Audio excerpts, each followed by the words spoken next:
Daily law.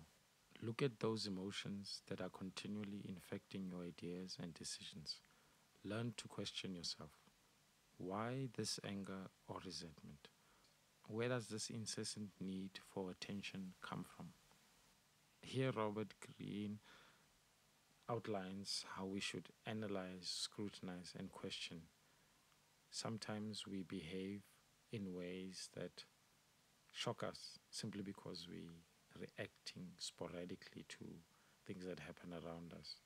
And in this book, he basically shares a story about Pericles and how he would often withdraw himself when he was feeling very emotional, be it either anger, resentment, and he would withdraw himself to give himself time to reflect, to question, to analyze, to think, and then he would step forward and make a decision.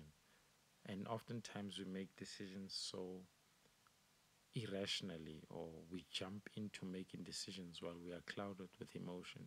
And I would put the blame on social media, how instant things have become. I mean, someone would type a long rant, a paragraph expressing how they disagree with someone and how someone's point of view is offensive to them or offends them. And as a result, we find these bullies online, we find trolls online simply because people don't analyze how they feel. They do not scrutinize the reason why they feel that way, nor do they even question their ideals and why they do certain things. But I know you won't. So enjoy the music.